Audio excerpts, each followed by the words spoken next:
This revenge story contains intense acts of retribution that may be excessive and could be disturbing to some viewers.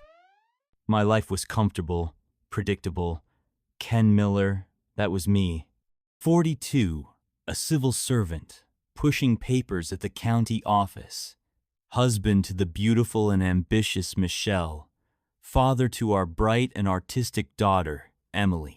We lived in a cookie-cutter house in Oakwood Heights, the kind of middle-class suburban existence people described as living the dream. White picket fence, manicured lawn, 2 cars in the driveway, the whole 9 yards. Michelle's Instagram feed told our story perfectly. Weekend barbecues, family game nights, vacation photos at the beach. Her captions always included those cutesy hashtags: number blessed, number family first, number living the dream. I never questioned why she spent so much time perfecting those posts, selecting just the right filter, the perfect angle. Maybe I should have. Our routine was clockwork. I'd wake up at 6:30, kiss Michelle goodbye while she was still pretending to sleep, and head to the office. She'd go to her real estate job, showing houses to wealthy clients with that $1 million smile of hers. Emily would text us both during lunch break from high school, usually something about her art class or drama club. We'd have dinner together most nights, talking about our days in that surface-level way families do when they're going through the motions. Ryan Edwards started showing up at our neighborhood association meetings about a year ago. CEO of Edwards Construction, always dressed like he'd stepped out of a business magazine. He had opinions about everything: property values, community development, the new shopping center his company was building. Michelle hung on every word. I thought she was just networking, building connections for her real estate business. What a fool I was. The message that shattered everything popped up on a Tuesday morning. I was scrolling through my feed during my coffee break when I saw it. Michelle had meant to send it privately, but there it was, posted publicly for all to see. Last night was amazing. Can't wait to feel your arms around me again. You understand me in ways he never could. Love you always, Ray. My coffee cup slipped from my hand, hot liquid spreading across my desk like a dark stain. The same way this truth was spreading through my chest, burning everything in its path. Ryan Edwards. The same man who'd been coming to our Sunday barbecues for months, complimenting Michelle's potato salad, throwing a football with Emily, shaking my hand with that perfect white smile. The same man who'd been sleeping with my wife. I sat there, staring at my screen, watching as Michelle frantically deleted the post seconds later. But it was too late. Screenshots were already circulating. In our digital age, nothing truly disappears, especially not the kind of scandal that neighborhood Facebook groups feed on like hungry sharks. The office walls seemed to close in around me. Someone asked if I was okay. Probably Karen from accounting, though I couldn't really focus on her face. I mumbled something about feeling sick and drove home, my hands shaking on the steering wheel. Michelle's car was in the driveway when I pulled up. Of course it was. She must have seen the notifications exploding on her phone, known that her carefully curated facade had finally cracked. The perfect family portrait we'd been presenting to the world had shattered into 1,000,000 pieces, and no filter could fix this one. I walked into our house, our home, for what would be one of the last times. The familiar smell of Michelle's vanilla candles, Emily's art projects hanging on the walls, the family photos lining the staircase, everything looked different now, tainted by the knowledge of what had been happening behind this perfect suburban scenery. Michelle was sitting at our kitchen island, still in her real estate power suit, mascara streaked down her face. She didn't even try to deny it when I walked in. She just looked at me with those cold, distant eyes I'd somehow never really noticed before, and said the words that would end our 15-year marriage. I'm sorry you had to find out this way, but I'm not sorry it happened. I deserve more than this ordinary life, Ken. Ryan understands that. He understands me. The words hit me like physical blows, each one cutting deeper than the last. Ordinary. The life I'd worked so hard to build for us, the stability I'd been so proud of providing, to her, it was just ordinary, boring, not enough. I stood there, gripping the counter to stay upright, while 15 years of memories crumbled around me. And somewhere in the back of my mind, a small voice whispered the worst truth of all. Emily would be home from school in less than 2 hours, and her world was about to shatter too. The confrontation with Michelle stretched into the evening, our voices echoing through the house we'd made our home. She sat there, perfectly composed in her designer outfit, detailing her affair with the calculated precision of a real estate closing. 8 months. It had been going on for 8 months. Ryan makes me feel alive, she said, twirling her wedding ring around her finger. When was the last time you made me feel anything, Ken? I wanted to remind her of our early days, the small apartment we'd shared, the late night talks about our dreams, the way she'd squeezed my hand when Emily was born. But looking at her now, I realized those memories meant nothing to her anymore. She'd already moved on, probably long before that mistaken social media post. Emily came home during our fight. The sound of her backpack hitting the floor made us both freeze. She stood in the doorway, her dark hair falling across her face, eyes darting between us. She'd never seen us fight before. We'd always been careful about that. "What's going on?" she asked, her voice small and uncertain. Michelle switched instantly into mother mode, her tone honey-sweet. "Nothing, sweetie. Mom and Dad are just having a grown-up discussion." But Emily wasn't a child anymore. At 15, she was perceptive enough to read the room. "Is this about the post? Everyone at school was talking about it." My heart sank. Of course they were. In the age of smartphones and social media, news, especially the scandalous kind, traveled at light speed through high school hallways. Emily had probably spent the whole day hearing whispers, seeing the pitying looks, dealing with the fallout of her mother's indiscretion. "I think you should go to your room, Emily," Michelle said firmly. "Your father and I need to discuss some things." Emily looked at me, her eyes filling with tears. I wanted to protect her, to shield her from all of this, but I couldn't even protect myself. She ran upstairs, her door slamming behind her. The lawyers came next. Michelle had already contacted hers, some shark in an expensive suit who specialized in high-profile divorces. He arrived with paperwork that looked like a novel, terms and conditions that would strip away everything I'd built. My lawyer, a tired-looking man named Dave Goldman, advised me to fight. "You've got a solid case here, Ken. Infidelity, the social media evidence, we could take her to the cleaners." But all I could think about was Emily. A drawn-out legal battle would mean months of court appearances, testimonies, dirty laundry being aired in public. She'd have to watch her parents tear each other apart, maybe even testify herself. The thought made me sick. "What if I just give her what she wants?" I asked Goldman. He looked at me like I was crazy. "The house? The assets? You've worked your whole life for these things, Ken." "Emily's worked her whole life to feel safe and loved," I replied. "I'm not taking that away from her." So I signed. Everything Michelle's lawyer put in front of me, I signed. The house would stay in her name. She'd keep her car, her investments, even the vacation timeshare we'd barely used. I'd take my clothes, my car, my personal belongings, and whatever dignity I could salvage. Goldman shook his head as I signed the final paper. "You're making a mistake," he said. "You're letting them win." But this wasn't about winning. It was about minimizing the damage, about giving Emily one less thing to be traumatized by. I'd rather live in a cheap apartment than watch my daughter forced to choose sides in a courtroom. The day I moved out, Emily watched from her bedroom window. I could see her silhouette behind the curtains as I loaded the last box into my car.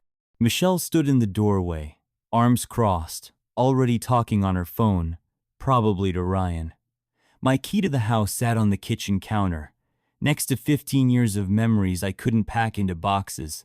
As I drove away, I caught one last glimpse of Emily in my rearview mirror.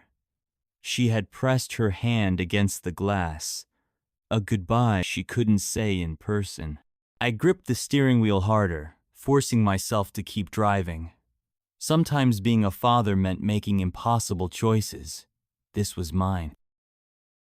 The apartment complex on Cedar Street wasn't exactly where I'd imagined living at 42. Unit 3B was a stark contrast to our family home. Beige walls, generic carpeting, and a view of the parking lot instead of our carefully tended garden. The rental agent had called it cozy. That's real estate speak for small enough to make you claustrophobic. I tried to make it livable. Bought some plants, hung a few pictures, set up Emily's old artwork on the refrigerator.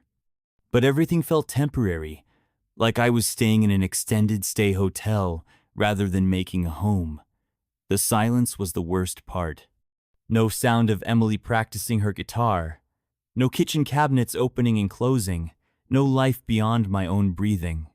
Those first few weeks, I called Emily every day. Sometimes she'd answer, sometimes not. Our conversations felt scripted, awkward. How's school? Fine.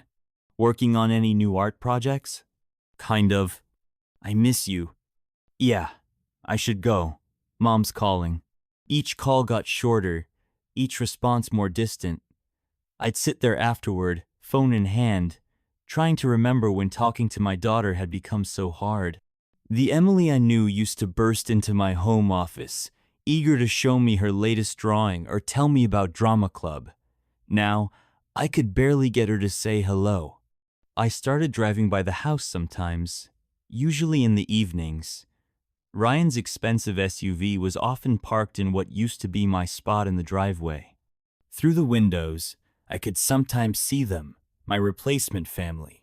Ryan helping Emily with homework at the kitchen table, Michelle cooking dinner. The scene looked so normal, so domestic, like I'd never existed there at all. Emily's art teacher, Miss Rodriguez, called me one afternoon. "Mr. Miller, I'm concerned about Emily's work lately. Her pieces have gotten darker, more withdrawn. She used to paint landscapes and portraits, but now..." She paused. "Well, maybe you should come see for yourself." I went to the school during lunch break. Emily's latest piece was a self-portrait, but not like her usual bright, detailed work. This one showed a girl with her back turned, surrounded by shadowy figures with blurred-out faces. The only clear thing in the painting was a broken mirror in the background, reflecting fragments of the girl's face. I called Michelle, but she didn't seem to care about it, so I call you. "Emily won't talk about it, Miss..." Rodriguez said softly.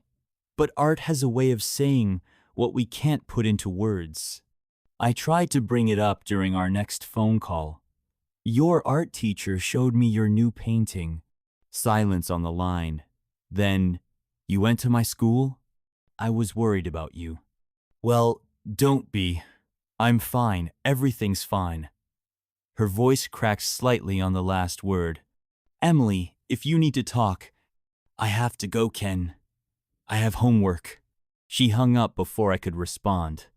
The dial tone echoed in my empty apartment. I kept trying, sent texts about her favorite bands, shared links to art exhibitions, offered to help with her calculus homework like I used to. Most went unanswered.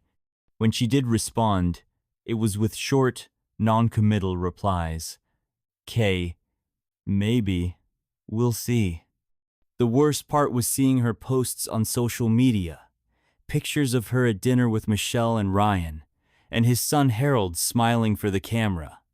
Happy family hashtags that felt like knives in my chest. But I noticed things others might miss. How her smile never quite reached her eyes. How she seemed to be shrinking into herself in each new photo. One night, I found myself sitting in my car outside our old house again. The lights were on, and through the living room window, I could see Emily curled up on the couch, headphones on, sketching in her notebook, just like she used to do when I was there. For a moment, I considered walking up to the door, demanding to be let back into her life. Instead, I drove back to my apartment, back to the silence. The walls seemed to close in around me as I sat on my secondhand couch, staring at my phone's wallpaper, a photo of Emily and me from last summer, both of us laughing at some forgotten joke. She looked so happy then, so open. What I didn't know was that while I was drowning in my own isolation, my daughter was silently drowning in something much darker. Sometimes the greatest distances aren't measured in miles, but in the words we can't bring ourselves to say. The call came at 2:17 a.m. I know because I was staring at my alarm clock, trying to will myself to sleep. The phone's glow cut through the darkness of my bedroom, Emily's name lighting up the screen. My heart stopped. She never called us late. Emily? My voice was rough with sleep, but my mind was suddenly sharp with fear. At first, there was just breathing on the other end. Rapid, shallow breaths that made my skin crawl. Then her voice, barely a whisper, choked with sobs. Ken, please, I need you. He hurt me. The world tilted sideways. Where are you? Home. A shuddering breath. Mom's not here. Business trip with Ryan. Please, Ken, please come get me. I was already pulling on clothes, fumbling for my keys. I'm coming. Stay on the phone with me. Are you safe right now? Are you alone? He's gone. Her voice cracked. Harold. He left, but I'm scared he'll come back. Ken, please hurry. Harold. Ryan's son. The 20-year-old who'd been hanging around our house since the divorce, always with that smug smile, always watching Emily. My hands tightened on the steering wheel until my knuckles went white. I'm 5 minutes away. Keep talking to me, sweetie. I'm here. But she'd gone quiet, just those terrible, shallow breaths coming through the phone. I broke every speed limit, ran every yellow light. The streets were empty, thankfully. Just my headlights cutting through the darkness, and my daughter's breathing in my ear. I pulled into the driveway, barely putting the car in park before I was out and running. The front door was unlocked. Careless. So careless. The house was dark except for a single lamp in the living room, casting long shadows across the walls I used to know. Emily? Up here. Her voice, small and broken, came from upstairs. I took the stairs 2 at a time, my heart pounding in my throat. Her bedroom door was closed. I knocked softly, not wanting to frighten her more. It's Dad. Can I come in? A shuffling sound, then the click of the lock. The door opened just enough for me to see her face, pale in the darkness, eyes wide with a terror I'd never seen before. She was wearing an oversized sweatshirt, pulling it close around herself like armor. Oh, baby! I reached for her, but she flinched back. The movement was slight, instinctive, but it felt like a knife in my chest. It's okay. You're safe now. I'm here. She stood there for a moment, trembling, before suddenly lurching forward into my arms. Her whole body shook with sobs as I held her. This daughter I'd failed to protect, this child who'd been carrying a burden too heavy for anyone, let alone a 15-year-old girl. I tried to tell them, she whispered into my shirt. I told Ryan, but he said I was just trying to cause trouble, said I was jealous of his new family, that I should be grateful Harold was trying to make me feel included. Rage, cold and sharp, crystallized in my chest. But I kept my voice steady, gentle. Let's get you out of here. We'll go to my place, okay? You can tell me everything when you're ready. She nodded, still clinging to me. Don't leave me alone. Never again, I promised. And this time, I meant to keep it. Never again, Emily. I helped her pack a bag, my hands steady even as my mind raced with all the things I wanted to do to Harold Edwards, to his father, to anyone who had hurt my little girl. But right now, Emily needed her father, not an avenger. The rest would come later. As we drove away from the house, Emily curled up in my passenger seat like she used to when she was small. I caught a glimpse of movement in an upstairs window of the house next door. Someone watching. Someone who might have seen Harold coming and going all these months. Someone who might have known. The night wrapped around us like a blanket as we drove, streetlights flickering past like distant stars. In the darkness, Emily's breathing slowly steadied, but her hand stayed locked in mine, holding on like she was afraid I'd disappear if she let go. My apartment had never felt more like a sanctuary than it did that night. Emily sat on my couch, wrapped in the soft throw blanket my mother had given me, looking impossibly small. I made her tea, chamomile, like I used to when she was sick as a child, and waited. You can't rush these moments, no matter how much your heart is screaming for answers. He started being nice to me after you left, she finally said, her voice barely above a whisper.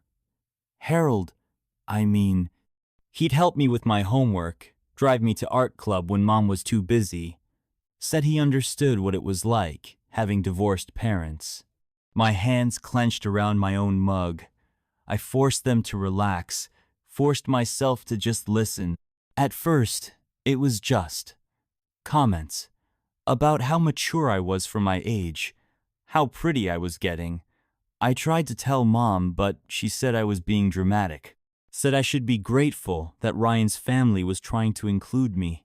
Emily's hands trembled as she set down her untouched tea. Then he started coming into my room at night when Mom and Ryan were out. Said if I told anyone, they wouldn't believe me. Said it would hurt Mom's new marriage, and hadn't I caused enough trouble already? The mug in my hands cracked. I hadn't even realized I was gripping it that hard. Emily flinched at the sound, and I carefully set the broken pieces aside. Tonight was different, she continued, her voice getting smaller.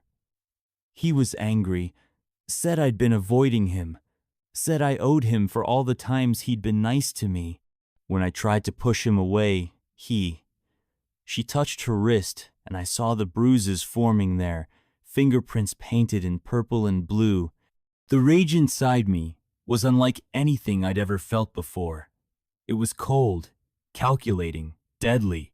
I wanted to drive back to that house, find Harold, make him feel every ounce of pain he'd inflicted on my daughter. I wanted to confront Ryan, the man who dismissed my daughter's pain to protect his son. I wanted to shake Michelle until she realized what her blind pursuit of a better life had cost our child. But Emily needed her father more than she needed an avenger. So I stayed, letting her talk, letting her cry, letting her fall asleep on my couch, with her head in my lap like she used to do when she was small. I stayed awake all night, watching her sleep, remembering all the times I'd done this when she was a baby. Back then, I'd promised to protect her from everything. Monsters under the bed, bullies at school, broken hearts. But the real monsters hadn't been under her bed. They'd been invited into our home, given keys to our house, allowed to destroy my daughter's innocence while everyone looked the other way. As dawn broke, painting my apartment in shades of gray and pink, Emily stirred. For a moment, she looked confused. Then the memories flooded back. I saw it in her eyes, the way they darkened, the way her shoulders tensed. Ken? Her voice was rough from crying. What are we going to do? I smoothed her hair back from her face, trying to remember when she'd started looking so old, so tired. Whatever you want to do, Emily, this is your choice. But if you want to fight, I'm right here. And this time, I'm not going anywhere. She was quiet for a long moment, then, I want to fight. I don't want him to hurt anyone else. The sunrise painted her face in gold as she said it, and for a moment, I saw past the trauma and pain to the strength underneath. My daughter, choosing to stand up, to speak out, even after everything she'd been through. Then we fight, I said, together. I knew what it would mean. Police reports, medical examinations, court proceedings, more pain, more exposure, more trauma. But watching my daughter find her courage, I knew we'd found something else too. A way back to each other, forged in the fire of shared battle. The monster that had hurt her was still out there, probably sleeping peacefully in his bed. But his peace was about to end. Because this time, Emily wasn't alone. This time, her father was awake, and watching, and ready. That first morning was a blur of phone calls and quiet conversations.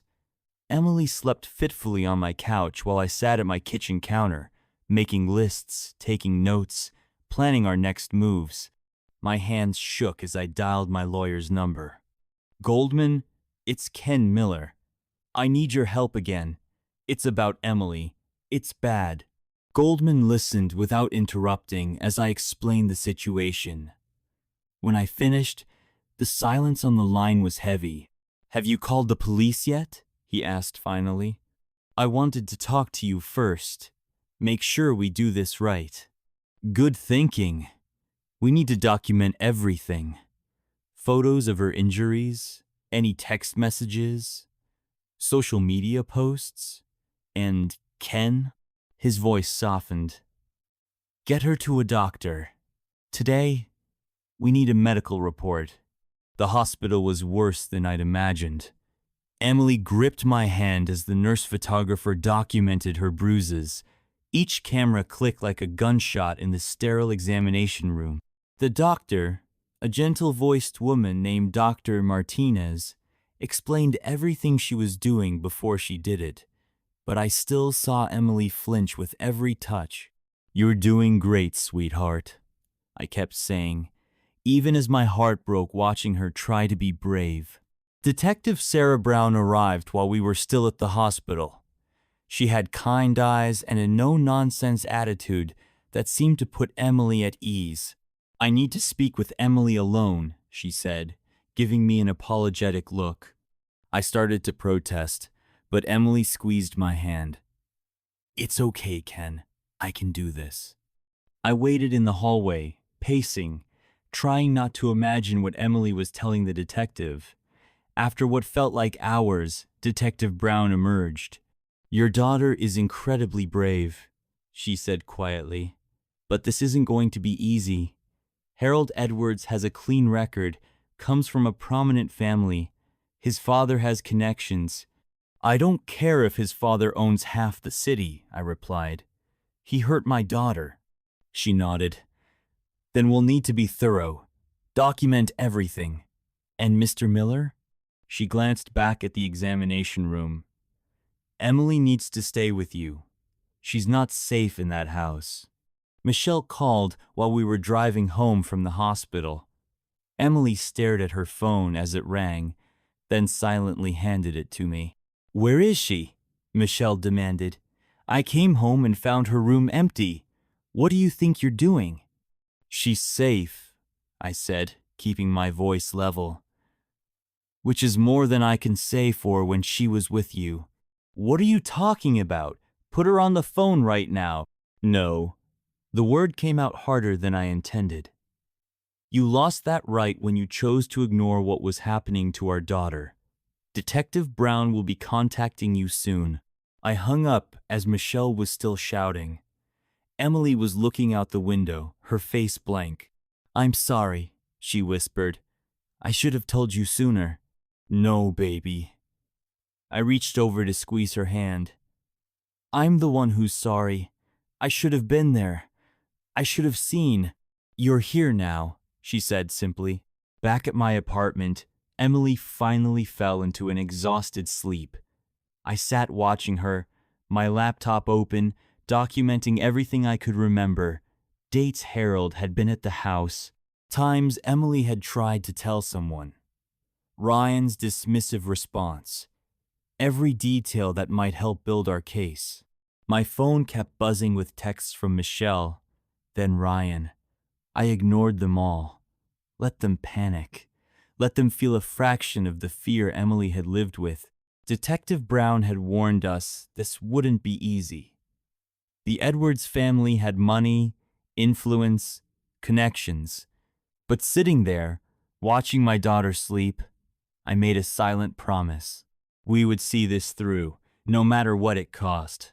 Because some things were worth fighting for, and Emily's safety, her justice, was worth everything. Detective Brown promised to look into it, and she did. She was relentless, methodically building a case that not even the Edwards' expensive lawyers could dismantle. When the warrant came through, she led the raid on Harold's apartment herself. What they found there made even the veteran detectives sick. Photos, videos, evidence of other victims. The dam had finally broken. Harold's arrest made headlines. The golden boy, the heir to Edwards' construction, led away in handcuffs while news cameras flashed. Ryan's carefully constructed empire began to crumble within hours. Investors pulled out, contracts were canceled, and partners distanced themselves. The scandal was too toxic, too damaging to ignore. I watched it all from a distance, holding Emily as she trembled through her testimonies, shielding her from the media circus that descended on our small town. Each new revelation brought fresh waves of horror and vindication. Other girls came forward, their stories echoing Emily's with sickening familiarity. Harold's reign of terror had been longer and more extensive than anyone had imagined. Then came the call that changed everything again. Michelle, in the hospital, barely alive. Ryan had snapped under the pressure, blamed her for everything. The responding officers found her unconscious, Ryan standing over her with bloodied hands. Another Edwards man who thought he could own and destroy women with impunity. I felt nothing when I heard the news. No satisfaction, no pity, not even anger anymore. Just a profound emptiness and an overwhelming need to protect Emily from one more trauma. The custody hearing was brief, almost anticlimactic. Michelle, still recovering, didn't contest it. How could she, after everything? The judge reviewed the evidence, looked at Emily's psychological evaluations, and granted me full custody without hesitation. When the gavel fell, Emily grabbed my hand, tears streaming down her face. "Dad," she whispered, her voice thick with emotion. "Could I call you Dad? Now?" The words broke something in me, released a flood of tears I hadn't known I was holding back. In the midst of all this darkness, my daughter had found her way back to me. We left, far away from this nightmare. Found a small town where nobody knew our story, where Emily could heal without whispers following her through school hallways. I worked remotely, grateful for technology that let us start fresh without sacrificing stability. Emily threw herself into her music, something she'd abandoned during the dark times. The sound of her guitar filled our new home, sometimes sad, sometimes hopeful, always honest. Each note felt like recovery, like rebuilding. We talk about everything now. The good days and the bad, the nightmares and the victories. We're different people than we were before, stronger in our broken places, more aware of life's shadows, but also more appreciative of its light. Sometimes healing looks like making breakfast together on Sunday mornings. Sometimes it looks like crying through therapy sessions. Always, it looks like love, commitment, and the unshakable knowledge that we'll face whatever comes next together.